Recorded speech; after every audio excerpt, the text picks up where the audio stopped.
And I will tell you a story about, let's say, old van der Waals materials, not fancy serious BR or other magnetic materials.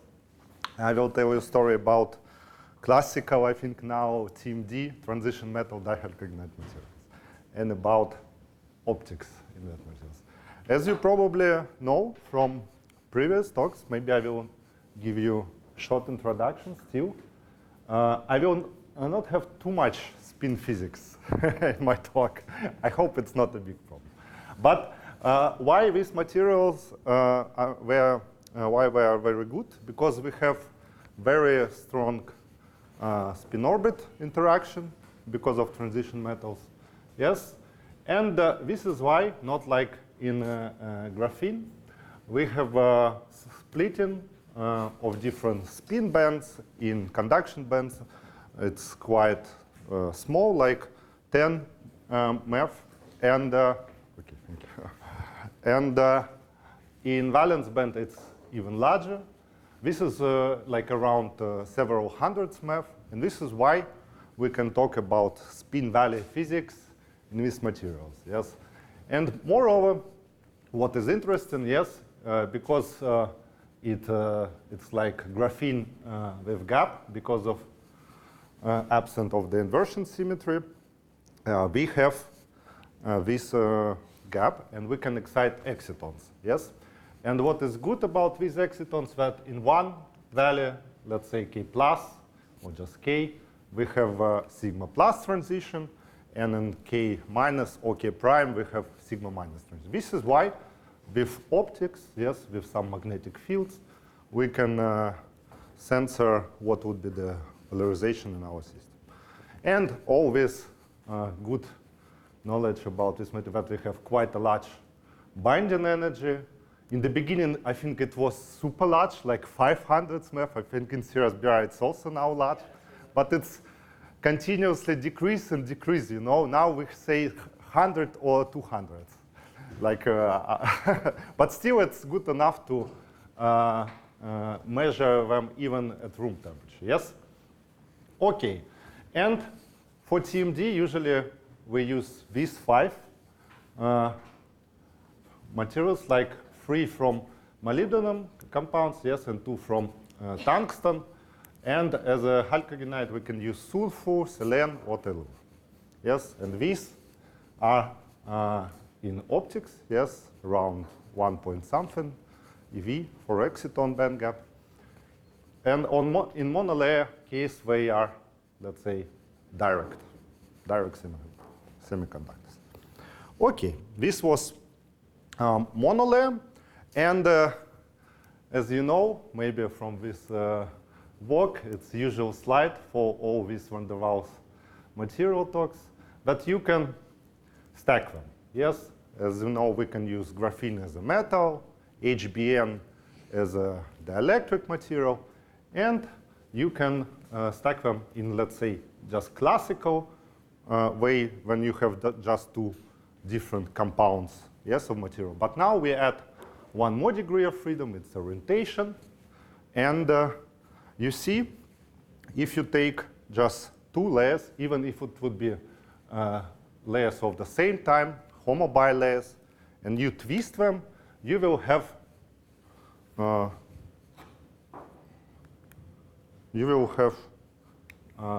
new superlattice, yes? And new superlattice will have, in real space, it will be larger unit cell. We call it moiré unit cell. And in recyclable space, it will be a smaller zone, like we can call them mini balloon zone formation. And it's very similar to the classical understanding of superlattices in semiconductor. It was just geometry, yes, but from the physical point of view, most of the properties of moiré structures, yes, they really depend on this new periodicity.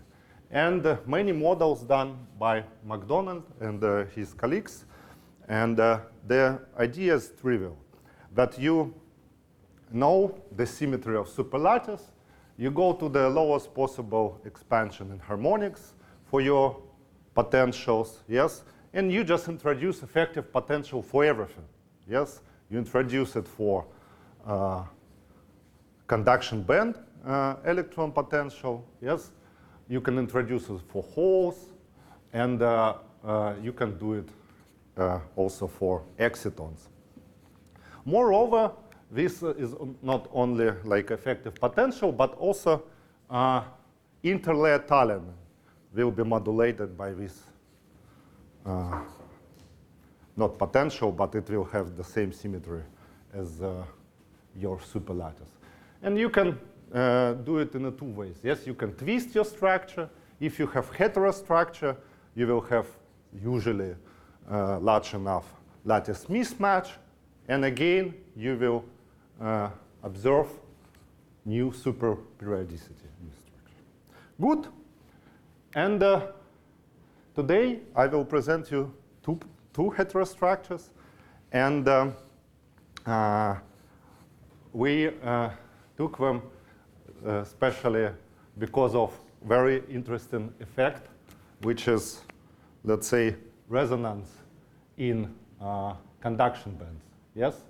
This is why, by using this type of heterostructure, you can look to different kinds of exciton. You can look first to the normal monolayer type intralayer excitons, but you can also observe interlayer exciton. And if you have, let's say, this closed resonance condition for conduction band, you think, OK, we will see some hybrids. And I will show you hybrids for exciton, hybrids for trions. And I would say this is very nice work based on just DFT and JW on top. And you see that, I think, their prediction of all the, let's say, resonance and relative band gap positions were quite good in doing this. I recommend this paper. OK. And for this type of heterostructure, we can say that, OK, all the holes, they will sit only in moly diselenide layer, and electron can be hybrid. Yes, it can be in one layer or in another. I have 2 pointers, like jungle. OK, this is typical samples that we can measure. And maybe if you stay for one more session, we will have real experimentalists who can describe what happens in the experiment. But as I said, we have possibility to put our material in dielectric, in the HBM. Yes, this is most important part. But what we can additionally do, we can apply electric field perpendicular to layers or dope structures. We know a little bit about doping, but the idea that with 2 gates, top and bottom gates, you can also apply electric field to such structure. And we did that, yes. And first I show just optical signal without any gates, yes, for 0 voltage on both gates. When you don't have any gate, any doping, and you don't have any electric field. You see that for absorption, let's call it just absorption, we have 3 excitons, which is quite nice, because usually in this region we have only one intralayer moly diselenide somewhere here, and you see something happen in heterostructure. Definitely, structure was changed. PL, it's very close. Stokes shift, it's very small. This is why we can say it seems that this is ground state, yes, and we don't have lower dark states in this heterostructure. Good. And here you see that we change voltage on gates.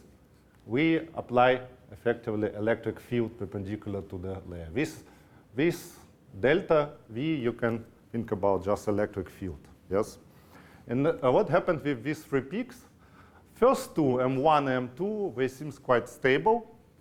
and this is a good, let's say, intralayer type of excitons. And if you see something like this, for M3, you see some anti-crossing, we can say that for them, we definitely have some interlayer character, something like this. Yes? OK, we start to build theory, but we just mostly applied some theories from previous, kind of we combine two theories on that. And generally speaking, it's the same as in classical band folding analysis. Yes, for free exciton in 1D, you can imagine parabolic, yes, dispersion. You add periodic potential to the system, and they start to fold. I think you saw this picture many times. And you fold, and at the end, you can add some interaction. Bands will be split. Yes, and we are actually doing the same. We take only excitons from K points, and we start just to fold them. In 2D case, it's more beautiful. I like this picture. And generally speaking, yes, you need to fold a little bit more complicated, but still it's just band folding. And here, we cut our bases into the 13 bands. We just take 7 intralayer bands that we want to fold. Yes, this intralayer exciton, and we take 6 interlayer exciton bands. You see this interlayer potential, what like actually like introduced by McDonald, yes, and we introduce also periodic interlayer coupling. You see, we just cut our bases to kind of quite large enough for us K. And this is the Hamiltonian of the system.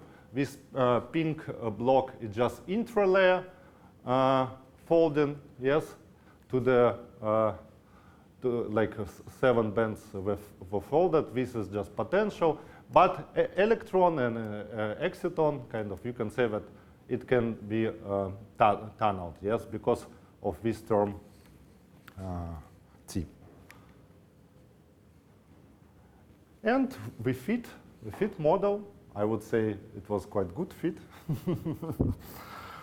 And everything works quite good. We see positions of interlayer exciton. And I forgot to say that usually in absorption, you see only intralayer part of the exciton because we have very large oscillator string, and interlayer they don't have oscillator. This is why what we see kind of only intralayer character in absorption. Additionally, we can add small AC on one of the gates, and we kind of take derivative from this absorption spectrum. For details, I again send you to deep. And in this case, we can highlight our interlayer peaks. And moreover, what we did, we can also measure G factor from them. And usually G factor is just linear slope when you apply magnetic field. Yes. And for monolayer type G factor, usually it's around -4 for transition metal dihedral monolayers.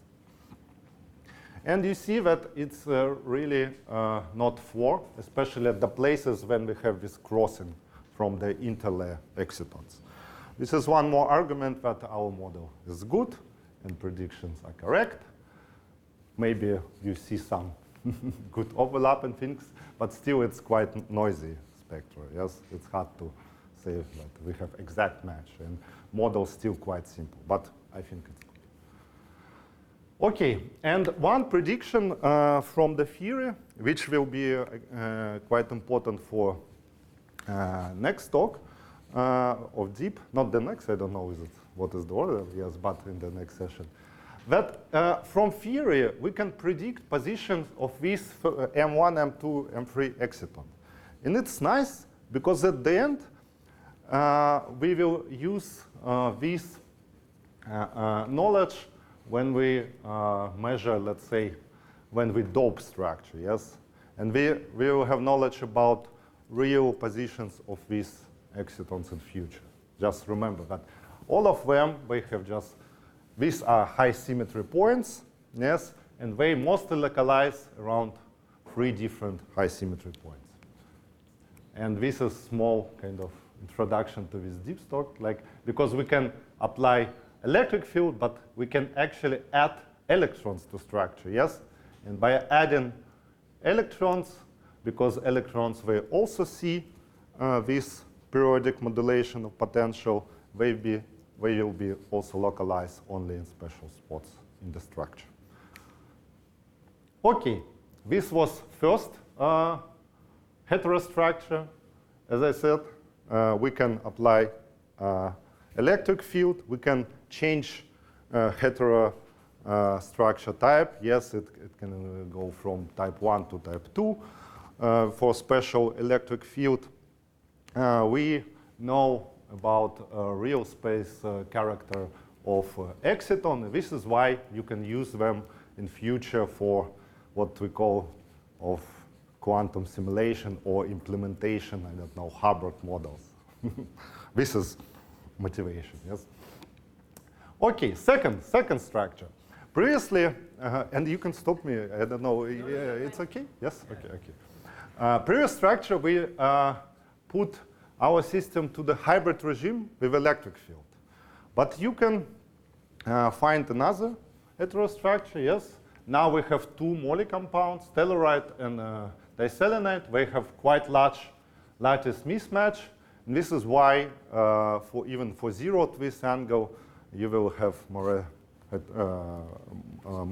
pattern. Yes, and it's moiré unit cell basis vector. It's around a little bit less than 10 nanometers. Yes, and again, we choose this structure because conduction bends almost in the resonance. But now hole will sit in telluride layer.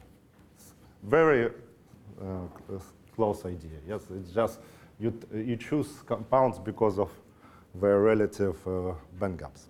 Good.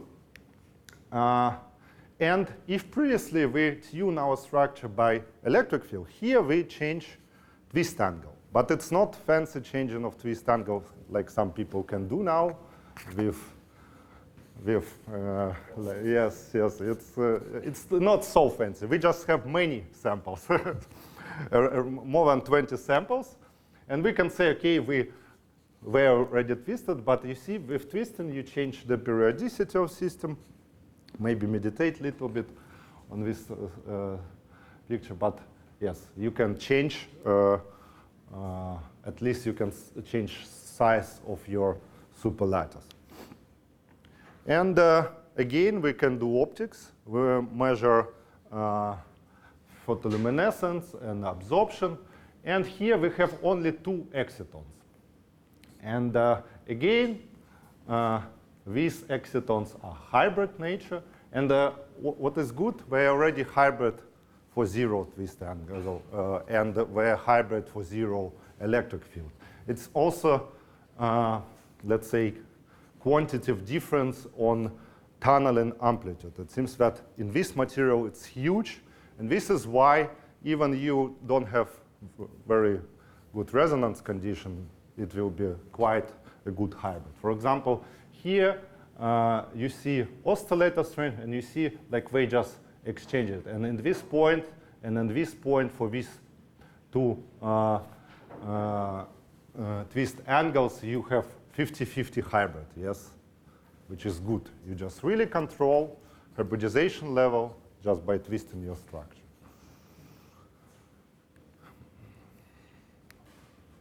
Again, we use the same model. It's just, again, 2 blocks. Yes, you have intralayer exciton in telluride, interlayer exciton when you have a conduction electron in a different layer. You have tunneling, and here, as I said, tunneling is most important. This potential modulation here, it's quite small. In principle, it can be modeled even without this, but we just decided to fit with this potential. And maybe to understand why the hybridization level is different for different angles. Here we change angle. Yes, we go from discrete steps like 0, 2, and 6 or 60, 58. And you see, with this folding, you just have this crossing point of interlayer peaks, which are red, and intralayer peaks, which are blue parabola. They have just, without any interaction, they will have crossing at some point of the Brillouin zone, yes? And if it's very close to the small gamma momentum, and small gamma here, it means like direct exciton, yes, which we observe in optics, yes? And if this crossing point is very close to the gamma, at this place we will observe 50-50 hybrids. Okay, to prove that we are right, we are also can do magnetic measure. Again, we measure G factors, and G factors were different for these two cases, especially maybe if you are, you can think about you have 0 degree or 60 degree stackings. It's like because of rotation, yes, you can have a aligned system or anti-aligned system, and this is why you mix different conduction band electron. In one case, for aligned system, you mix K electron from one layer with K electron from another layer. In second case, you mix K electron from one layer with K prime electron from another layer. This is why properties of these Bloch bands were different, and G factor is different, and this is why the you can find the difference between these two stackings. We did analysis, and here it's kind of very simple modeling of that. We calculate a monolayer A exciton G factor by using our prediction of the hybridization. These are just weights of the hybrids, hybridization in our structure. Yes, we, with a good agreement, can predict G factors in such structure. Okay, and as a last slide, I can say, okay, this type of heterostructure is again good for this doping. We checked that trions in such system, they behave differently, like for these two X1, X2 excitons. You see one of them does not form trion, second one is formed, and if you go to the anti-aligned system, it's switch. And this is why I think it's very nice candidate again for this quantum simulation and Hubbard model analysis.